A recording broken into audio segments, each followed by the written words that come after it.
Hello friends, welcome to my channel. आज हम बात करने वाले हैं मार्केट की गिरावट के बारे में। काफ़ी गिरावट देखने मिल रही है और बहुत लोगों का पैसा बर्बाद हो रहा है मार्केट में और बहुत लोग लॉस में हैं। तो काफ़ी ये बड़ी प्रॉब्लम आ चुकी है क्योंकि जो कोविड में भी जितना गिरावट नहीं देखने मिली लोगों को अभी देखने मिल रही है। उनके शेयर्स काफ़ी गिर रहे हैं और पोर्टफोलियो काफ़ी गिर रहा है। तो ये कंटिन्यूसली बहुत टाइम से चल रहा है, लगभग ये अक्टूबर से चल रहा है। ये सारी चीज़ें मैं दिखा दूंगा प्रूफ के साथ। तो ये मेन चीज़ है कि यार मार्केट गिर रहा है, उसके पीछे वजह क्या है, क्यों गिर रहा है, इतना क्यों गिर रहा है, कब शेयर्स ऊपर जाएंगे। इवन म्यूचुअल फंड्स गिर रहे, म्यूचुअल फंड के रिटर्न्स नेगेटिव हो गए, सभी चीज़ें गिर रही है। तो अभी क्या करे तो क्या करे इन्वेस्टर, ठीक है, और इसमें से निकला कैसे जा सकता है। तो मेन चीज़ है अभी निफ्टी देख लो, लगभग लगभग ये 2.5% से ज़्यादा टूटा है और ये सारी ग्रीनरी आपको नज़र ही नहीं आएगी, ठीक है। तो कहीं पर भी आप देखोगे ग्रीनरी कहीं पर भी आपको नज़र नहीं आ रही है। यहाँ पर सेंसेक्स देखो, निफ्टी देख लो, निफ्टी बैंक देख लो, निफ्टी मिड कैप देख लो, कहीं पर भी आपको नज़र नहीं आएगा, ठीक है।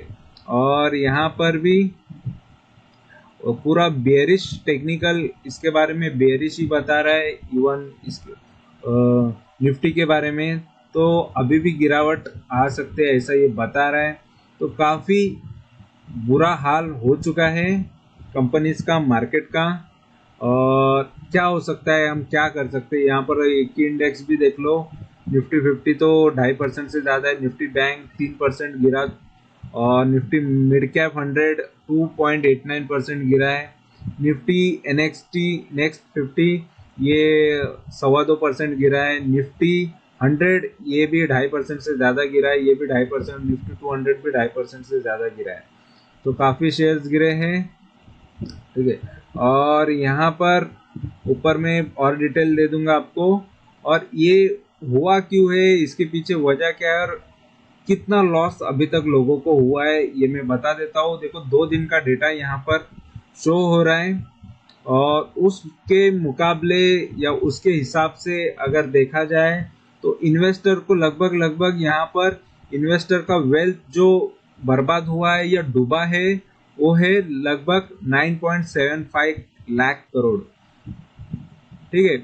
यानी लगभग लगभग पौने 10 लाख करोड़ रुपए इन्वेस्टर के बर्बाद हो चुके हैं सिर्फ 2 दिन में ही। यहाँ पर ऐसा बता रहा है इन 2 days ऑफ मार्केट क्रैश। 2 दिन मार्केट गिरा, फ्राइडे को और मंडे को, इसी में ही लोगों के पैसे काफी बर्बाद हो चुके हैं। लगभग 9.75 लाख करोड़ का यहाँ पर लॉस हुआ है। इन्वेस्टर की वेल्थ की पूरी, मतलब उतना पोर्टफोलियो गिर चुका है या वो उनका ये लॉस है, ठीक है। और मेन चीज है कि इन्वेस्टर बिकम अ पुअरर और खराब हो गया, गरीब हो गया बाय ओवर 9.75 लाख करोड़ के लॉस की वजह से या उस इतना पोर्टफोलियो गिरने की वजह से। तो इनकी ये हालत हो गई है क्योंकि शेयर की वैल्यू इतनी घट गई है, ठीक है, डिक्लाइन हो गया है, हेवी डिक्लाइन मिला है इक्विटी मार्केट के अंदर। और ये मंडे को आज जो गिरा और एक फ्राइडे को जो गिरा उसकी वजह से, ये देखो फ्राइडे को भी गिरा था, उसकी वजह से ये चीज़ हुई है। और यहाँ पर भी मेन जो आंकड़ा है इसका, जो बीएससी का इन्होंने बताया है कि 9,75,000 करोड़, ठीक है। और ये 889 इतना तक इनका लॉस या इतना ये गिरा है मार्केट। और इसी वजह से आपके पोर्टफोलियो गिरे हैं। और यहाँ पर क्या लगता है आगे क्या हो सकता है ये भी हम देखेंगे और क्या स्ट्रैटेजी रख सकते हैं, कैसा हम इसमें से सरवाइव कर सकते हैं, ये भी चीज़ हम देखेंगे, ठीक है। तो ये मेन चीज़ें यहाँ पर इन्होंने बताया कि इंटरेस्ट रेट है और इन्फ्लेशन है। ये सारी चीज़ें तो हमने सुना ही है, सेंट्रल बैंक ने जो भी ये चीज़ें की है। और जो ग्लोबल में, ठीक है, और ग्लोबल में जो सेलिंग हो रही है एफआईएस की सेलिंग, उसकी वजह से भी हो रहा है। तो ये काफ़ी ख़राब चीज़ है, ठीक है। और क्रूड ऑयल के प्राइजेस जो काफ़ी गिरे हैं, 10 ईयर बॉन्ड यील्ड्स भी राइजिंग फ्रॉम रिसेंट लो, तो बहुत सारे सीपीआई इन्फ्लेशन, सीपीआई के नंबर, जो इन्फ्लेशन के नंबर आए वो भी खराब है। तो सारी चीजें, महंगाई ज्यादा बढ़ती जा रही है और मेन चीज है, यही चीज के वजह से मार्केट गिर रहा है। तो ये सारे की पॉइंट्स है। देखो कौन से सेक्टर कितने गिरे, ये भी सारी चीजें बताए। फाइनेंस का सेक्टर यहाँ पर 3.17% गिरा है, बैंक का सेक्टर 3.12 गिरा है, इंडस्ट्रियल्स 3.35 गिरा है, मेटल का 3.39% गिरा है, ठीक है, टेक का 3.45% गिरा है, ठीक है, आईटी का 3.92, आईटी सबसे ज्यादा गिरा है।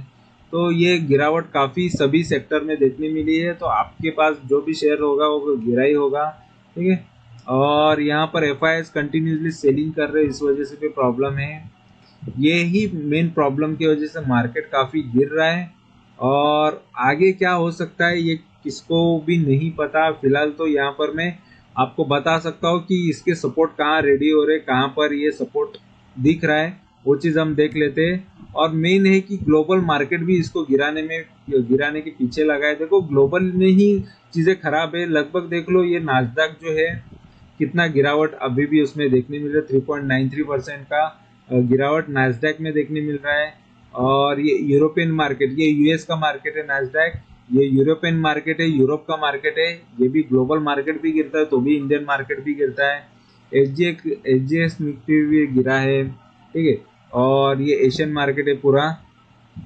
और यहाँ पर देख सकते हो हैंगसेंग गिरा है, ठीक है। और ये 3.5% से 3.5% के आसपास गिरा है।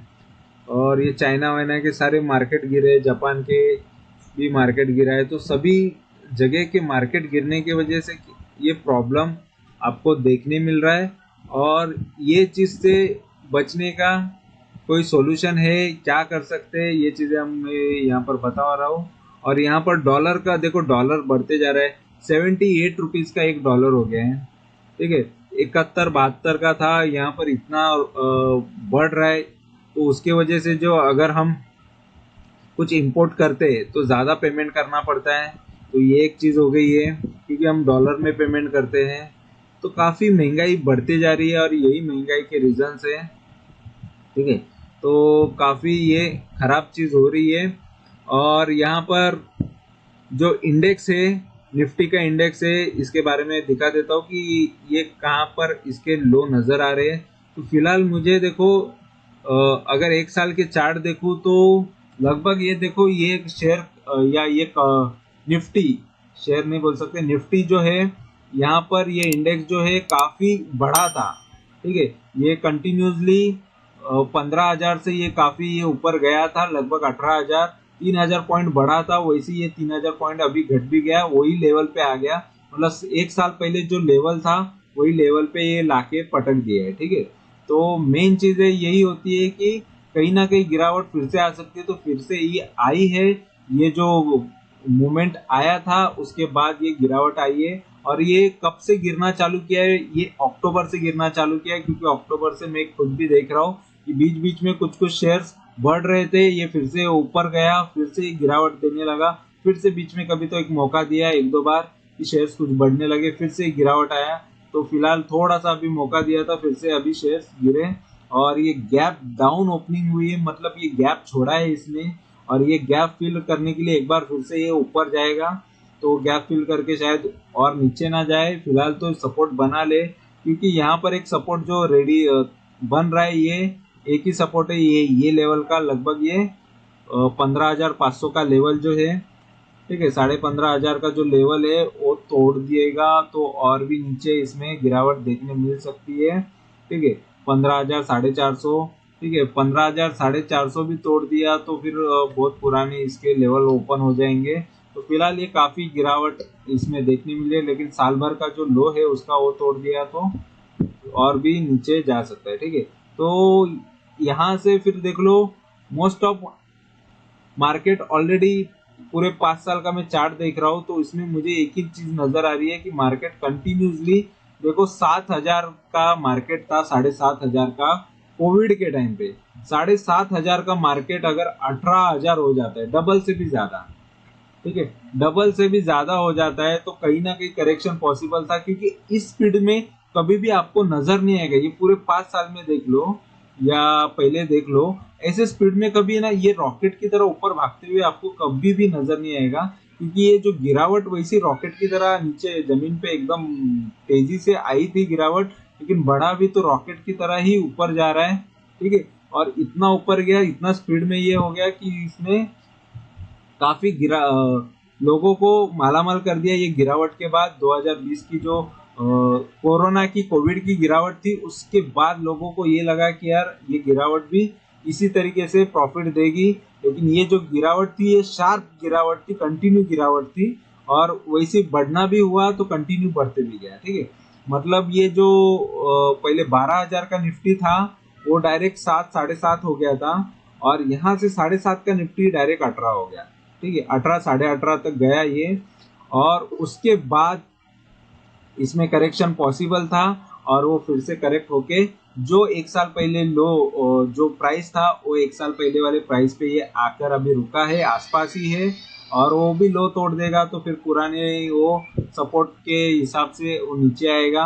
ठीक है, तो मेन चीज है क्या है कि इसको पूरा सेलिंग प्रेशर चल रहा है, और यही इंडेक्सेस जो है होते हैं वही आपके मार्केट के जो शेयर्स है उसी उसको चलाते हैं, तो इन पर ही वो सारे डिपेंड है।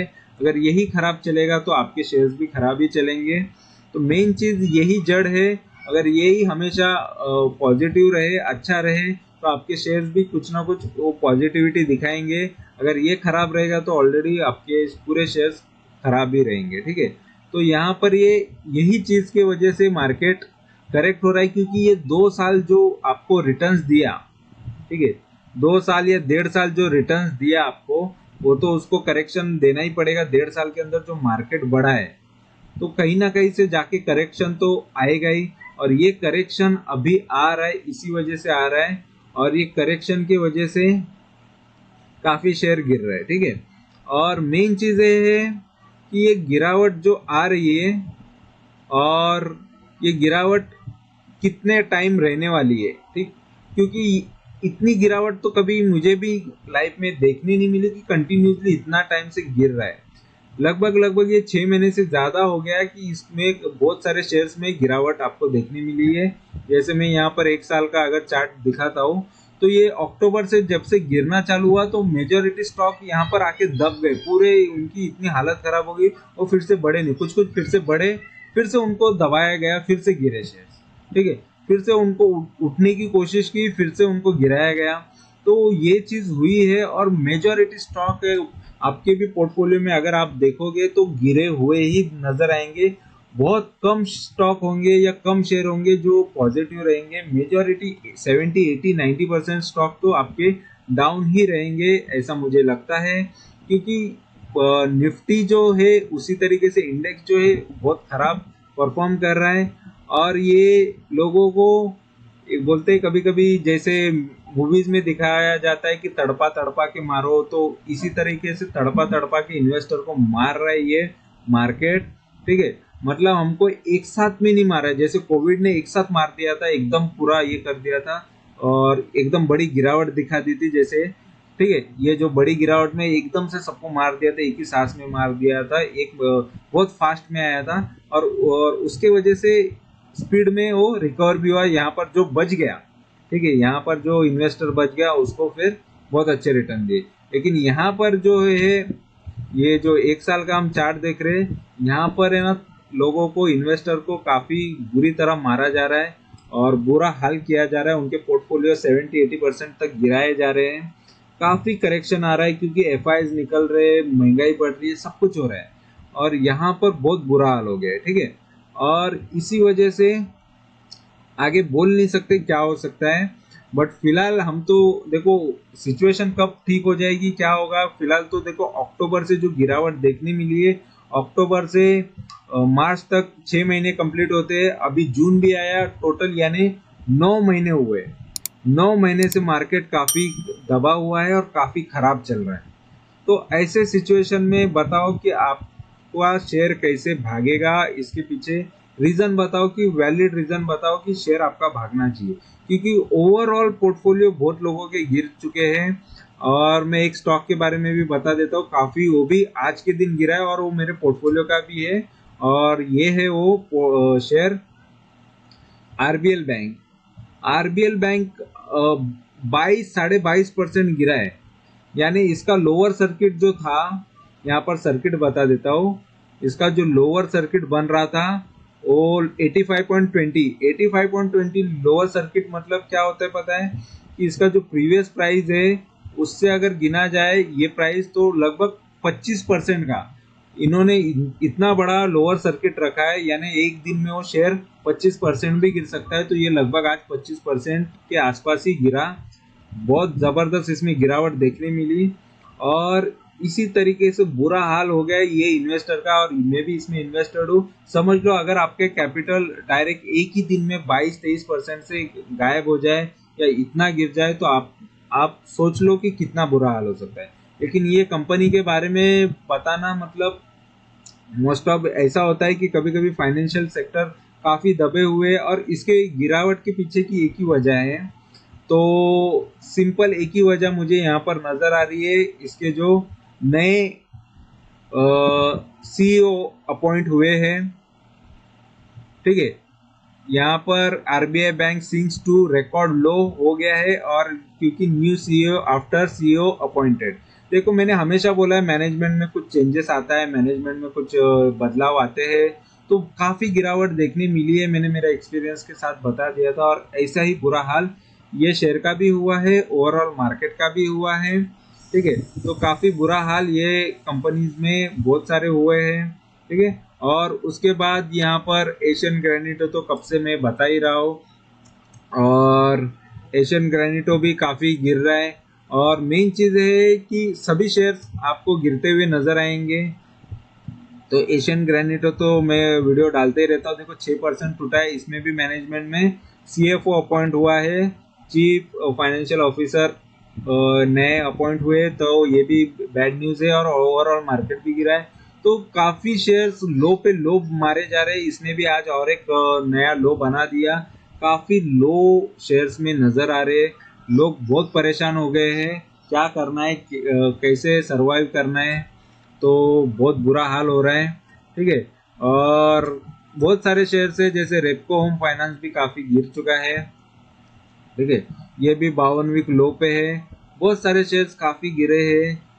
और मेन चीज है कि आपको इसमें से निकला कैसे जा सकता है, ठीक है। तो और ये मुथूट मुथूट का भी शेयर जो है, ठीक है, Muthoot finance, Muthoot capital services, ये भी काफी शेयर्स गिरा हुआ है, आज भी ये 175 के लो पे है। तो ये भी देख लो काफी गिरावट ये शेयर्स में देखने मिली है, लगभग ये काफी बहुत ज्यादा गिर चुके हैं उसके पूरे लाइफ टाइम के अंदर। अगर देखा जाए तो बहुत बड़ी बड़ी गिरावट ये शेयर्स में देखने मिली है। तो मुझे जस्ट यही बोलना है, आपका शेयर गिरने के पीछे पूरा ग्लोबल मार्केट का हाथ है, फॉरेन एफआईएस की सेलिंग का हाथ है, और बहुत सारी चीजें जो कि मार्केट को गिरा रही है। और करेक्शन ये आना ही था, और ये कब तक आपको इसी तरह या सभी इन्वेस्टर को इसी तरह मारने वाला है, बुरा हाल करने वाला है। इसमें से भी जो बच गया वो बच गया, और लाइफ टाइम के लिए वो आगे बचते ही रहेगा, क्योंकि ये बहुत बुरा मार्केट चल रहा है फिलहाल तो। क्योंकि मैंने खुद म्यूचुअल फंड्स भी देखे, कितने कितने गिरे लोगों के म्यूचुअल फंड्स देखे हैं, और काफी गिरावट देखने मिली है। इवन म्यूचुअल फंड भी सरवाइव नहीं कर पा रहे हैं ऐसे मार्केट में, ठीक है। और काफी फंड बहुत खराब परफॉर्म कर रहे हैं, और यहाँ पर शेयर्स तो काफी खराब भी परफॉर्म कर रहे हैं। कुछ ही गिने चुने शेयर जो है प्रॉफिट कर रहे हैं, बाकी सभी शेयर्स काफी बुरा हाल कर दिया है। जो जिन्होंने 8-9 महीने पहले से इन्वेस्ट किया है उनका बुरा हाल हो चुका है, ठीक है।